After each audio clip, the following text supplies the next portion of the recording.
Bonjour, je suis Véronique Géronuti, je suis naturopathe et je suis spécialisée auprès des femmes qui veulent vieillir tout en élégance, en forme et de façon naturelle.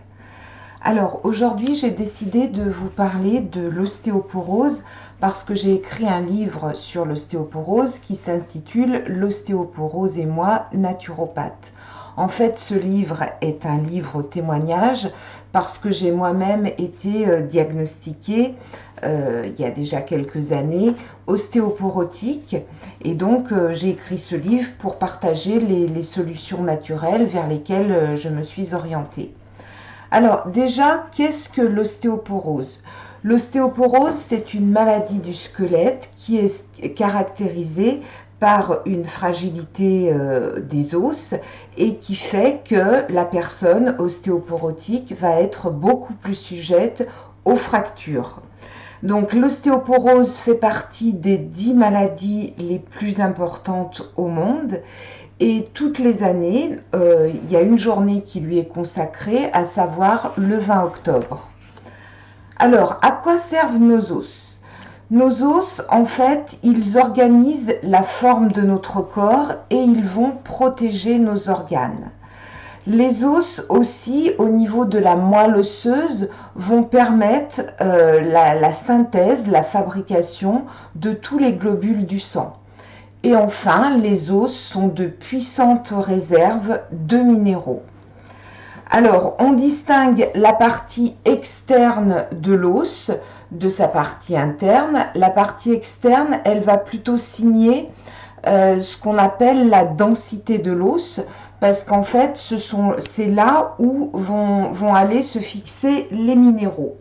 Quant à la partie interne de l'os, elle va plutôt signer la qualité de l'os parce que c'est là que se trouve le collagène, les fibres d'élastine, etc. Alors, les os, c'est un tissu vivant, c'est-à-dire que nos os sont soumis à un remodelage osseux qui est constant. Du coup, c'est sûr que si les os ne se renouvelaient pas, étaient faits une fois pour toutes, au fil du temps, ils auraient tendance à s'user et à casser. Donc le remodelage osseux est là pour ça, pour lutter contre cette fragilité des os.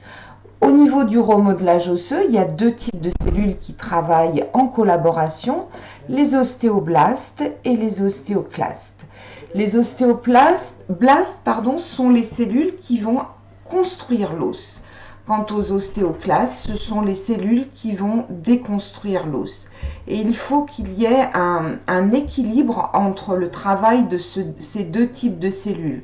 Lorsque le travail des ostéoclastes est plus important que celui du travail des ostéoblastes, et ben c'est là qu'il y a une perte au niveau du tissu osseux et c'est là que donc le risque de fracture devient élevé.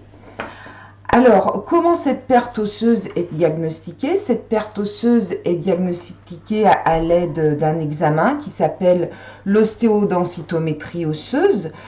Cette ostéodensitométrie osseuse, en fait, elle va permettre, grâce à des rayons X, les rayons X en fait vont traverser très facilement la peau, mais beaucoup plus difficilement les os. Et donc sur les imageries, ce qu'on va voir, ça va être des traces blanches, et c'est ces traces blanches qui sont interprétées pour savoir si la personne souffre ou non de déminéralisation et d'ostéoporose. Donc à partir de ce test, on va obtenir ce qu'on appelle un T-score et un Z-score qui sont interprétés. Donc il y a différents stades. Il y a l'ostéopénie qui est le stade pré-ostéoporose, il y a l'ostéoporose et puis il y a l'ostéoporose dite sévère. Alors, comment peut-on faire, que peut-on faire lorsqu'on est diagnostiqué ostéoporotique? Eh bien, on peut prendre des traitements allopathiques, hein, les traitements recommandés par les médecins. Moi, c'est pas, moi, ces traitements, ils m'ont été recommandés, bien sûr. Pour ma part, j'ai préféré les refuser parce que, au vu des effets secondaires qui étaient très importants, j'ai préféré chercher des solutions beaucoup plus naturelles. Et du coup, je me suis orientée beaucoup sur les principes de la naturopathie que je me suis mise vraiment à appliquer de façon quotidienne. Donc déjà, au niveau des solutions naturelles, c'est vraiment une somme de solutions mises les unes à côté des autres qui vont faire que toutes ces pistes différentes vont agir en synergie et qui vont faire que, ma foi, on va aller vers un terrain plus sain et qu'on va aller mieux, qu'on va améliorer sa situation. Donc il y a beaucoup de pistes. La première piste, je dirais, celle qui est la plus importante, c'est veiller à avoir une sphère intestinale qui travaille de façon optimale. Hein, tout ce qui est dysbiose intestinale, etc. Forcément que même si à la limite vous vous alimentez très bien avec du calcium, du magnésium, des aliments qui sont riches nutritionnellement, si votre barrière intestinale, votre muqueuse intestinale est trop heureuse, vous ne serez pas en mesure d'absorber tous ces bons micronutriments.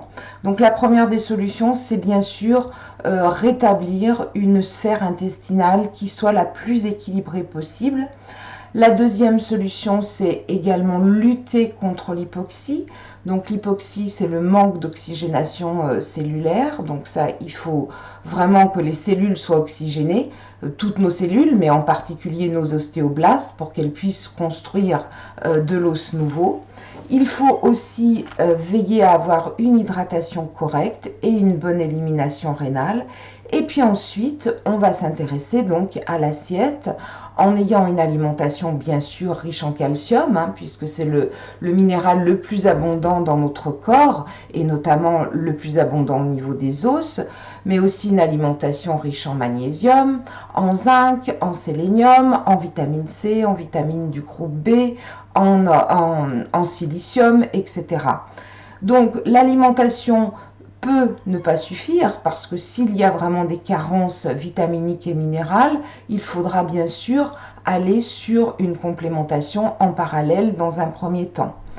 Il y a également la piste du sommeil, hein, au niveau de, c'est la nuit que l'hormone de croissance se met en route et cette hormone de croissance, en fait, ce qu'elle va faire, c'est que elle va permettre le renouvellement osseux. Donc on peut se dire que quelqu'un qui dort mal va pas sécréter suffisamment d'hormones de croissance. Donc là aussi, quand on est diagnostiqué ostéoporotique, il faut impérativement veiller à avoir un sommeil le plus réparateur possible. Il faut également bouger, et puis bouger en faisant des impulsions sur le sol, c'est vraiment ce qui va permettre aux ostéoblastes de mieux travailler. Et puis, une autre piste, c'est savoir canaliser ses émotions. Parce que là aussi, il y a avec l'ostéoporose, il y a beaucoup de facteurs de causes qui peuvent être d'origine émotionnelle. Donc bien sûr, toutes ces solutions naturelles n'excluent pas, loin de là, le fait d'aller consulter régulièrement un médecin généraliste. Hein, ce sont des solutions qui peuvent être complémentaires ou pas. Hein, après, chacun fait comme il le sent. Et puis, bien sûr, je suis toujours à votre disposition hein, si vous voulez échanger avec moi. Donc, je le mets régulièrement dans toutes mes communications. Je propose un rendez-vous d'environ une demi-heure pour parler de votre problématique et puis envisager des solutions ensemble. Donc, si vous êtes intéressé, n'hésitez pas à me contacter. Voilà, je vous souhaite une très bonne journée et je vous dis à bientôt. Au revoir.